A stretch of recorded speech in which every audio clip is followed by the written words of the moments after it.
बिस्मिल्लाहिर्रहमानिर्रहीम। बिल्कुल आपकी बात दुरुस्त है कि आम आवाम के लिए वैसे ही पाकिस्तान के किसी भी शोबे में अगर आप जाएँ तो वहाँ तक ही हैं और इस मामले में भी यानी कि पूरी दुनिया अगर आप देखें तो सिर्फ़ वज़ीर-ए-आज़म, सदर और आईनी शख्सियत जो होती हैं उनके लिए इस तरह की एग्ज़ेम्पशंस होती हैं। बाकी कहीं पे भी दुनिया में आपको टिंटेड ग्लासेस की आम लोगों के लिए या एमपीएस, एमएनएस के लिए ज़रूरत नहीं होती है।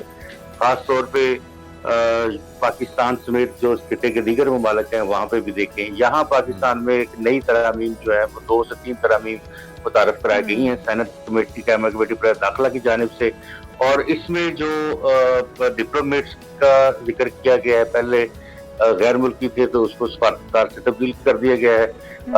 एमएनएस जो हैं उनके लिए मेंबर पार्लियामेंट्स के लिए जिस तरह से पहले आपने एक इशू सुना होगा ब्लू पासपोर्ट का, तो ये दुनिया ही अलग है, ये मखलूक ही अलग नजर आ रही है कि ये पाकिस्तान के अवाम से इनका लेना देना शायद उस तरह से नहीं है। ना पाकिस्तान के अवाम को किसी हिफाजत की जरूरत है, ना किसी उनको सिक्योरिटी की जरूरत है, ना उन्हें खतरात होते हैं। खतरात सिर्फ जो है वो इन्हीं को है जो पार्लियामेंट तक पहुंच जाते हैं, अवाम के वोटों से पहुंचते हैं, लेकिन वहां जाके इनको खतरात जो है बहुत ज्यादा लाभ हो जाते हैं। तो गुलाम मुर्तज़ा ये भी बताइएगा, जिस तरह से अभी हम देख रहे हैं कि पहले कुछ साल तक इस पर पाबंदी रही, बल्कि जहां पर टेंटेड ग्लास मिलता था वहीं पर खड़े खड़े जो ट्रैफिक पुलिस थी वो उतार दिया करती थी और फाइन अलग किए जाते थे। आम शहरियों को भी, सियासतदानों या बाकी हमें नहीं पता कि उनके साथ क्या रवैया अरकान पार्लियामेंट के साथ होता था, लेकिन इस वक्त ये लग रहा है कि गवर्नमेंट अपनी ख्वाहिशात की आड़ में अरकान पार्लियामेंट को नवाज रही है और आम आवाम के लिए 15,000 रुपये एक फ़ी रख दी गई है ताकि अगर सवाल भी उठें तो कह दिया जाए कि आम आवाम को भी ये सहूलत दस्तयाब है, लेकिन 15,000 रुपये उसकी फ़ीस भी अदा करनी होगी। तो क्या ऐसा ही है? अब ऐसा क्या हुआ कि ये लीगल भी हो गए और अरकान पार्लियामेंट के लिए फ्री भी हो गए? बिल्कुल आपकी बात दुरुस्त है कि ये इस तरह की पॉलिसी पैराडाइम शिफ्ट जो है पॉलिसी में ये किसी खास वजह से आता होता है, लेकिन यहाँ तो ख्वाहिशात हैं। ख्वाहिशात जिन अवाम के नुमाइंदों ने ख्वाहिशात का इजहार किया था वज़ीर-ए-आज़म से, उन ख्वाहिशात की बिना पे ये फैसले जो है वो किए जा रहे हैं। और इससे पहले इस्लामाबाद में तो मुकम्मल तौर पे पाबंदी थी, सिवाय चीफ जस्टिस, वज़ीर-ए-आज़म और सदर पाकिस्तान के अलावा किसी भी गाड़ी जो है उसको टिंटेड ग्लासेस रखने की इजाजत नहीं थी।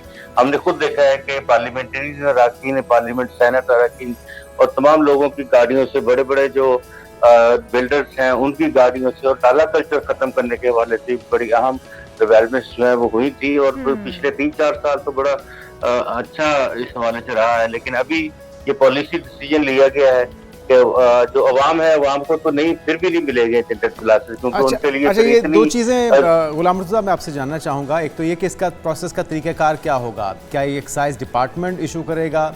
किसकी तरफ से अवाम, अगर कोई आम आदमी भी 15,000 रुपये फ़ीस दे के हासिल करना चाहता है सहूलत, तो उसका तरीक़ाकार। दूसरा, लॉ एंड ऑर्डर को टिंटेड ग्लासेस के होते हुए किस तरह से मेंटेन रखा जाएगा? ये भी तो एक चैलेंज बन जाएगा कि अगर खुदा ना खास्ता कोई टिंटेड ग्लासेस की आड़ में गैर कानूनी सरगर्मी में मुलव्वस है तो उसको एक प्रोटेक्शन मिल जाएगी, शेल्टर मिल जाएगा? जी, वैलिड क्वेश्चंस हैं बेहतरीन के। ये जो तरीकाकार है पहले मैं उसकी तरफ आऊँगा। वज़ारत दाखिला को एप्लीकेशन देनी पड़ेगी, वज़ारत दाखिला जो है एनओसी जारी करेगी और उस एनओसी के ऊपर लिखा हुआ होगा कि फॉर द ईयर 2026 आपको ये जारी किया जाता है। तो उसके बाद आप जितने परसेंट की आप टिंटेड की इजाज़त मिलेगी, 60% की, 40 की, 50 की, तो वह आप उसको उस तरह से करवा सकेंगे। एक तो वो लीगल प्रोसेस है जो इससे पहले भी हम भी मुख्तलिफ जो लोग हैं उनकी करवा के देते रहे हैं। बाज़ औक़ात हमारी इस तरह की फरमाइश आ जाती है तो वो इंटीरियर मिनिस्ट्री ही उसको डील करती है, एक्साइज ऑफिस का उससे लेना देना नहीं है।